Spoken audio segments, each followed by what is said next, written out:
नमस्कार, मैं हूं आनंद। आप देख रहे हैं चेतना टुडे। सबसे पहले एक नजर सुर्खियों पर।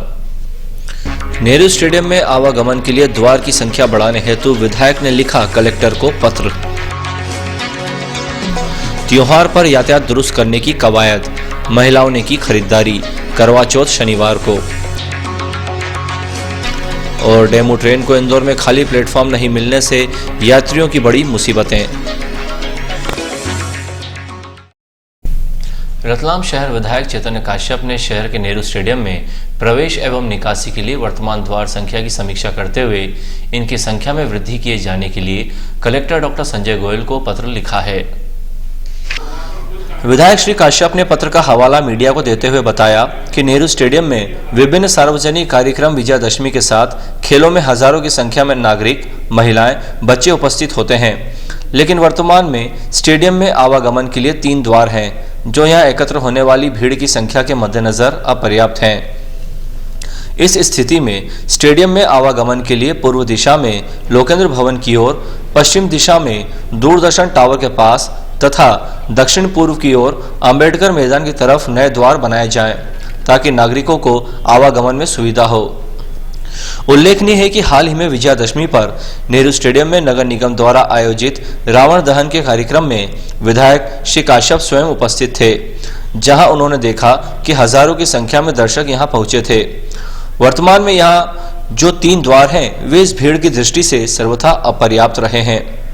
वैसे तो स्टेडियम में आवागमन हेतु 2 द्वार दक्षिण पश्चिम दिशा तथा एक दक्षिण पश्चिम में है, लेकिन समस्या यह है कि दक्षिण पश्चिम दिशा के दोनों द्वार से निकलने वाली भीड़ एक ही सड़क का उपयोग करती है, जो हादसे का कारण हो सकती है। इसी के मद्देनजर श्री काश्यप ने जिलाधीश को सुझाव दिया है कि स्टेडियम में पर्याप्त संख्या में द्वार की व्यवस्था करने तक किसी बड़े आयोजन की यहां अनुमति नहीं दी जाना चाहिए। त्योहार पर शहर में यातायात को सुचारू बनाने के लिए पुलिस ने सक्रियता दिखाई है। गुरुवार को डाटकी पुल क्षेत्र से यातायात में बाधक अतिक्रमण हटाने के बाद शुक्रवार को बाजारी क्षेत्र में सड़कों पर बेतरतीब तरीके से खड़े वाहनों को हटाया गया, जबकि विभिन्न स्थानों पर चेकिंग लगातार जारी है। यातायात पुलिस ने शुक्रवार को दोबत्ती चौराहे से स्टेशन तक मुहिम संचालित की। इस दौरान सड़क के दोनों तरफ बेतरतीब तरीके से खड़े किए गए 2 पहिया और 4 पहिया वाहनों के खिलाफ कार्यवाही की गई।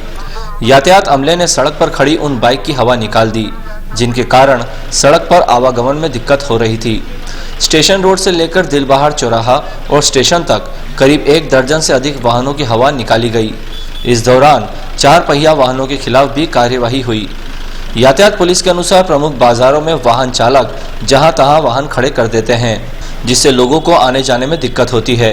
प्राय इन्हीं वाहन चालकों के साथ दुकानदारों को भी लगातार समझाइश दी जाती है, लेकिन इसके बाद भी असहयोग करने पर यह मुहिम शुरू की गई है।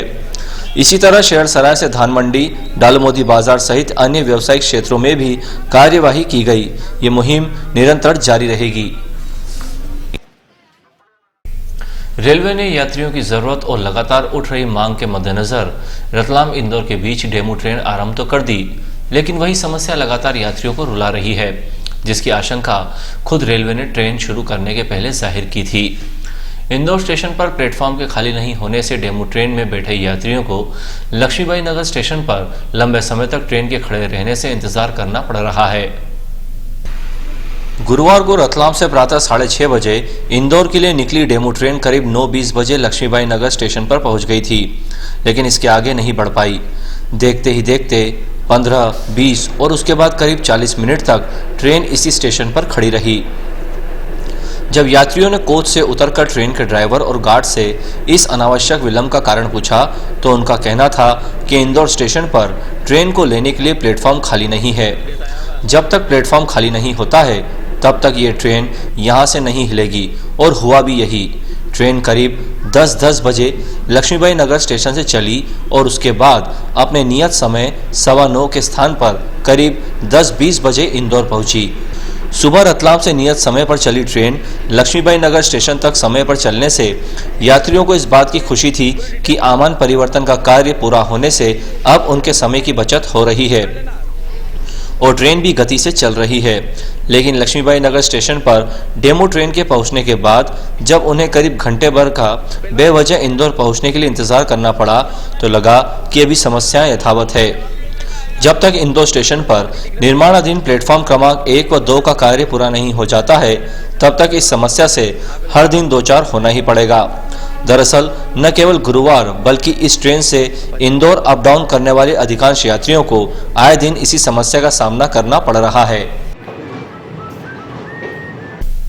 इस बार 16 साल बाद करवा चौथ पर अनूठा संयोग है। शनिवार को कृतिका नक्षत्र, सिद्धि योग, विशिष्टीकरण और वृषभ के चंद्रमा में चौथ मनाई जाएगी। महिलाएं इस उत्सव को लेकर पिछले 2-3 दिनों से बाजारों में सौंदर्य प्रसाधन एवं पूजन सामग्री की खरीदारी में व्यस्त रहीं। शनिवार को होने वाले करवा चौथ के व्रत को लेकर महिलाओं में उत्साह देखा गया। बाजारों में पूजन सामग्री के साथ साथ मिट्टी से निर्मित करवे की बिक्री खूब हुई। इस बार बाजार में रंग बिरंगे करवे बिक्री के लिए आए थे। वहीं महिलाओं ने पर्व की परंपरा के मुताबिक सौंदर्य प्रसाधन सामग्री की भी खरीदारी की। ज्योतिष के अनुसार 11 अक्टूबर शनिवार को सुबह 10-18 बजे से चतुर्थी लग जाएगी। चूंकि करवा चौथ व्रत में चंद्र व्यापिनी तिथि का महत्व है, इसलिए शाम को चंद्रोदय के समय चतुर्थी व्रत श्रेष्ठ रहेगा। सुबह 6:26 बजे से सिद्धि योग शुरू होगा, जो सिद्धि प्रदाता एवं समृद्धि का कारक होता है। ग्राम पलसोड़ी के समीप एक गांव में भाभी को डाकन कहने पर बड़े भाई की हत्या कर दी गई। हमलावर छोटा भाई भी हिंसक संघर्ष में गंभीर रूप से घायल हो गया, जो अस्पताल में भर्ती है। जब तक उसकी अस्पताल से छुट्टी नहीं होती तब तक पुलिस उसे गिरफ्तार करने का इंतजार कर रही है। वहीं सिमलावदा के ग्रामीण की हत्या कर दी गई है। गुरुवार रात करीब 8 बजे वागू पिता मानाजी पारगी अपने खेत पर विद्युत मोटर के वायर जोड़ने गया था। तभी अपने ही बड़े भाई नागू से विवाद हो गया। छोटे भाई ने नागू पर लठ से हमला किया, जिससे वो गंभीर रूप से घायल हो गया। इसी दौरान नागू के 2 पुत्र मौके पर पहुंचे और उन्होंने अपने काका पर हमला कर दिया। दोनों भाइयों को घायल अवस्था में पुलिस 108 एम्बुलेंस में लेकर रतलाम पहुंची, जहां नागू ने दम तोड़ दिया, जबकि वागू की हालत चिंताजनक बनी हुई है। अस्पताल में ग्रामीण एसडीओपी संजीव मूले और औद्योगिक क्षेत्र थाना प्रभारी ओपी शर्मा पहुंचे और जानकारी ली। सुबह नागू के शव का पोस्टमार्टम कर परिजनों को सौंप दिया गया। श्री मूले के अनुसार वागू अपनी भाभी को डाकन कहता था। इसी बात को लेकर दोनों भाइयों में विवाद था। गुरुवार रात भी दोनों में संघर्ष के बाद नागू की मौत हो गई। चूंकि इस घटना में नागू के परिजनों ने अकेले वागू को ही आरोपी बताया है, वह भी अस्पताल में भर्ती है। उसकी छुट्टी होने पर ही पुलिस गिरफ्तार कर कार्यवाही करेगी। इधर बेलपाक पुलिस थाना अंतर्गत ग्राम सिमलावदा निवासी परसराम पिता नंदाजी राजपूत का शव उसके घर से करीब 200 मीटर की दूरी पर पाया गया। पुलिस ने देखा कि उसके शरीर पर धारदार हथियार से हमले के छोटे निशान हैं। शव को पोस्टमार्टम के लिए जिला चिकित्सालय लाया गया। पुलिस के अनुसार हत्या की आशंका है। फिलहाल मर्ग कायम कर जांच जारी है। अंत में एक नजर फिर से सुर्खियों पर। नेहरू स्टेडियम में आवागमन के लिए द्वार की संख्या बढ़ाने हेतु विधायक ने लिखा कलेक्टर को पत्र। त्योहार पर यातायात दुरुस्त करने की कवायद, महिलाओं ने की खरीदारी। करवा चौथ शनिवार को। और डेमू ट्रेन को इंदौर में खाली प्लेटफॉर्म नहीं मिलने से यात्रियों की बड़ी मुसीबतें।